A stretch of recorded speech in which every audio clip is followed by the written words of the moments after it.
കൃഷ്ണ ഗുരുവായൂരപ്പ ശരണം. ഗുരുവായൂരപ്പൻ്റെ ഉച്ചപൂജ കഴിഞ്ഞു, നട തുറന്നു. അപ്പോൾ ഗുരുവായൂർ വരൂ, എല്ലാവരും ഗുരുവായൂരപ്പനെ കാണണ്ടേ? എല്ലാവരും വേഗം വരൂ കേട്ടോ, ഗുരുവായൂരപ്പനെ കാണാം. ഗുരുവായൂരപ്പൻ്റെ ആ ചതുർബാഹുവായ വിഗ്രഹത്തിൽ ഇന്ന് ഏത് രൂപത്തിലാണ് കണ്ണൻ നമ്മളെ കാണാനായിട്ടിരിക്കുന്നത് എന്നുള്ള അറിയാനുള്ള ആകാംക്ഷയായിട്ട് എല്ലാവരും ഉച്ചപൂജ തൊഴാൻ വരികയാണ്. അപ്പോൾ നമുക്ക് ആദ്യം തന്നെ കിഴക്കേ നടയിലൂടെ വന്നിട്ട് കിഴക്കേ നടയിലുള്ള ആ വലിയ ഗണപതി ക്ഷേത്രത്തിൽ വന്ന് ഗണപതി ഭഗവാനെ കണ്ടു തൊഴാം. വിഘ്നേശ്വരനെ നേരെ കാണാൻ വളരെ സുഖമായിട്ട് കാണാമല്ലോ. എല്ലാ ഭാഗവും തുറന്നിരിക്കുന്നു. അപ്പോൾ ആ ഭാഗത്തൊക്കെ ഗുരുവായൂരപ്പനെ വിഘ്നേശ്വരനെ എവിടെ നിന്ന് നോക്കിയാലും കാണാം. നല്ല കറുകമാലയൊക്കെ ചാർത്തിയിട്ടുണ്ട്. ഏകദന്തം മഹാകായം ദപ്തകാഞ്ചന സന്നിപം ലംബോദരം വിശാലാക്ഷം വന്ദേഹം ഗണനായകം.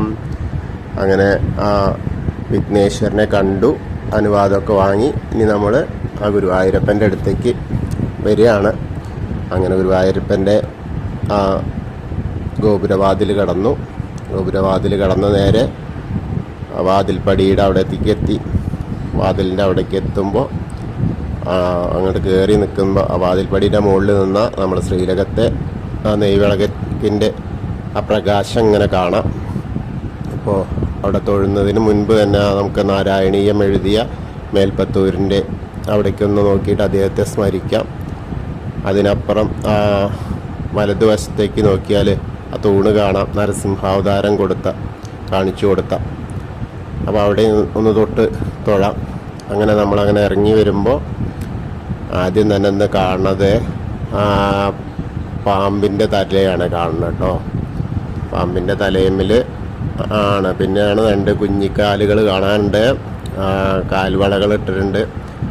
അപ്പം അങ്ങനെ നോക്കുമ്പോൾ കാൽവളകൾ കാണാനുണ്ട്. പട്ട് ഇങ്ങനെ ഞൊറിഞ്ഞു കൊടുത്തിട്ടുണ്ട്. അരമണി കിങ്ങിണി ഇങ്ങനെ ഉണ്ട്, അരഞ്ഞാണം ആയിട്ടിങ്ങനെ ഉണ്ട്. ആ കുടവയറിൻ്റെ മുകളിൽ ഇങ്ങനെ, കുടവയർ വെച്ചാൽ കുടവയറൊന്നുമല്ല, എന്നാലും അത്യാവശ്യമൊക്കെ നല്ല വയർ തന്നെയാണ്. അങ്ങനെ മുകളിലേക്ക് നോക്കുമ്പോൾ കൈവളകളുണ്ട്, തോൾവളകളുണ്ട്, ഗോപി തിലകുണ്ട്. നല്ലൊരു പുഞ്ചിരിക്കുന്ന മുഖമായിട്ടുള്ള ഇതാണ്. പിന്നെ പീലിത്തിരി മുടി കെട്ടിയിട്ടുണ്ട്. ആ പീലി ഇങ്ങനെ കളഭം കൊണ്ട് ചാർത്തിയിട്ടുണ്ട്. മാറിൽ നല്ലൊരു വനമാല പോലെ നല്ല ഉണ്ടമാല ഉണ്ട്. ആ ഉണ്ടമാല 2 ഉണ്ട്.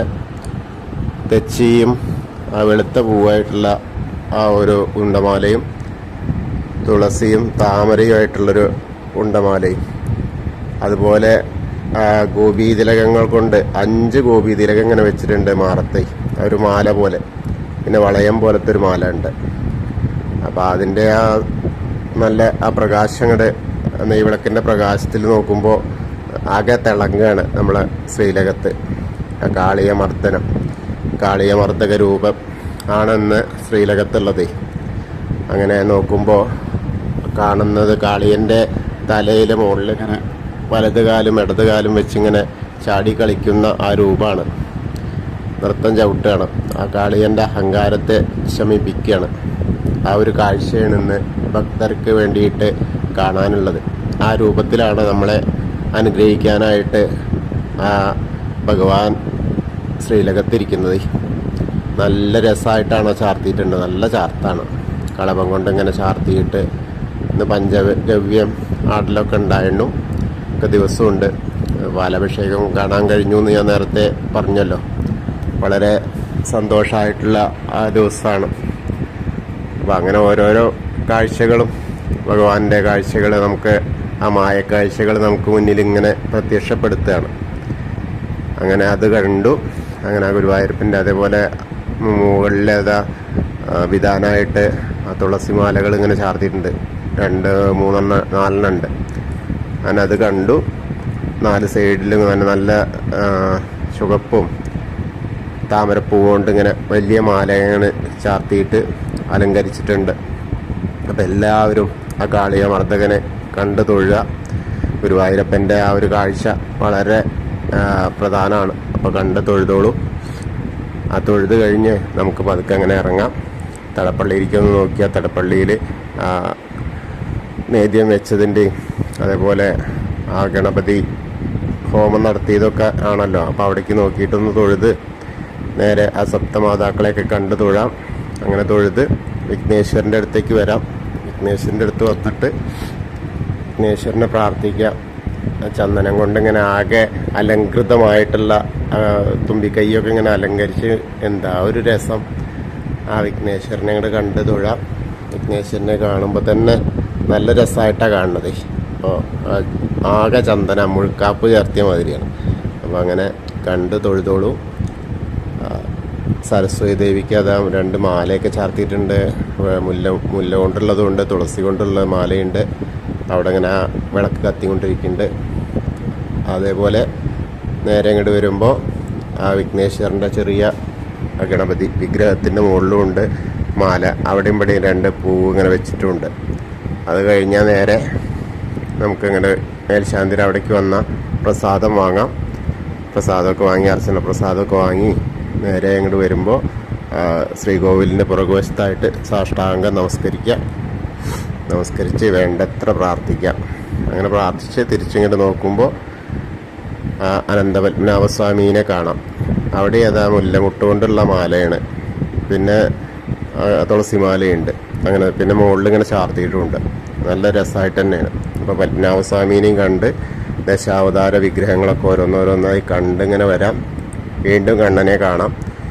ആ കണ്ണൻ്റെ അവിടെ തുളസിമാല ചാർത്തിയിട്ടുണ്ട്. പിന്നെ മുരുകനെ കാണാം. മുരുകനെ കണ്ട് തൊഴുത് ഹനുമാൻ സ്വാമീനെയും കണ്ട് തൊഴാം. ഹനുമാൻ സ്വാമിയുടെ അടുത്ത് നല്ല നിറച്ച് മാലയിടുന്നു. വെറ്റിലമാല ഇങ്ങനെ നിറച്ചുണ്ട്. കുങ്കുമം ഉണ്ട്, പക്ഷേ അതൊക്കെ അതിൻ്റെ ഉള്ളിൽ കൂടെ.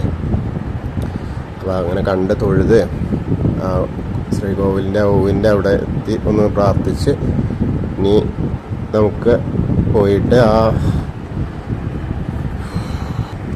നമ്മുടെ കൽപ്പക വൃക്ഷത്തിൻ്റെ ചുവട്ടിലിരിക്കുന്ന താമരക്കണ്ണനെ കാണാം.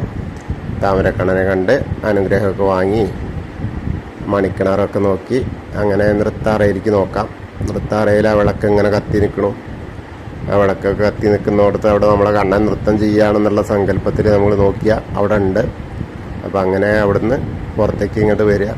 ആ കുറൂരമ്മേനെയും നാരദനെയും ആ വസുദേവരെയൊക്കെ കണ്ടിങ്ങനെ പുറത്തേക്ക് വരാം.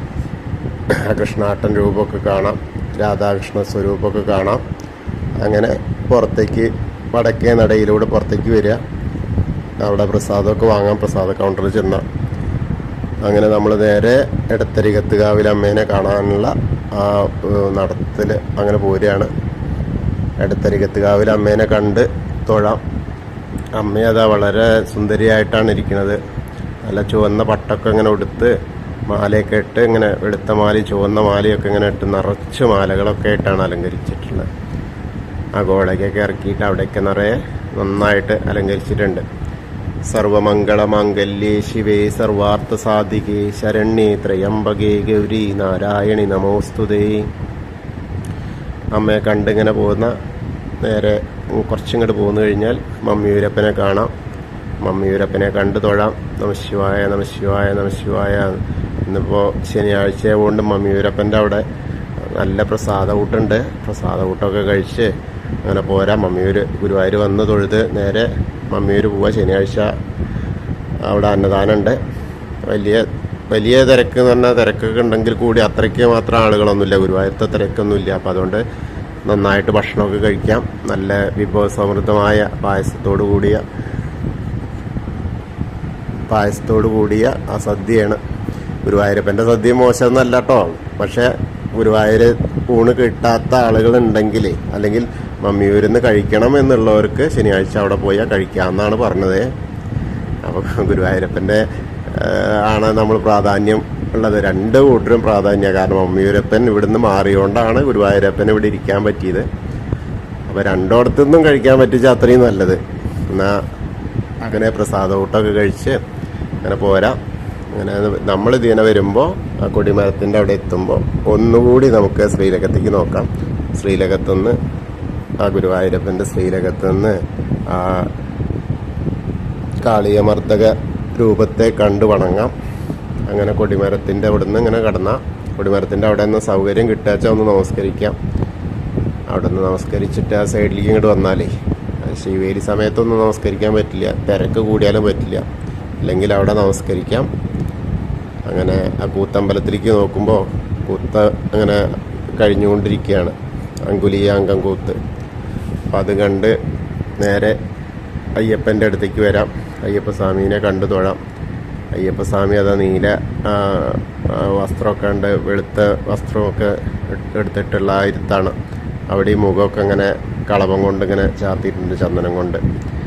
അത് കണ്ട് തൊഴുത് ഭൂതനാഥ സദാനന്ദ സർവഭൂതദയാപര രക്ഷ രക്ഷ മഹാബാഹു ശാസ്തേസ്തുഭ്യം നമോ നമ എന്ന് പ്രാർത്ഥിച്ച് ഒന്ന് പ്രദക്ഷിണമായി വന്ന് ആ പടിഞ്ഞാറ നടയിലെത്തിയിട്ട് ദീപസ്തംഭവും അതുപോലെ ആ കൊടിമരത്തിൻ്റെ മുകളിലിരിക്കുന്ന കണ്ണനെയും വേണുഗോപാലിനെയൊക്കെ കണ്ടിങ്ങനെ പ്രാർത്ഥിച്ച് നടക്കാം. കൃഷ്ണായ വാസുദേവായ ഹരയേ പരമാത്മനെ പ്രണതക്ലേശനാശായ ഗോവിന്ദായ നമോ നമ. അങ്ങനെ ഇന്നത്തെ ഉച്ചപൂജ എൻ്റെ കൂടെ വന്ന് എന്നെ ശ്രവിക്കുന്ന എല്ലാവരും ഗുരുവായൂരപ്പനെ കണ്ടു എന്ന് സങ്കല്പിക്കുക. അപ്പോൾ ഗുരുവായൂരപ്പൻ്റെ അനുഗ്രഹം എല്ലാവർക്കും ലഭിക്കുമാറാവട്ടെ. ഹരേ കൃഷ്ണ.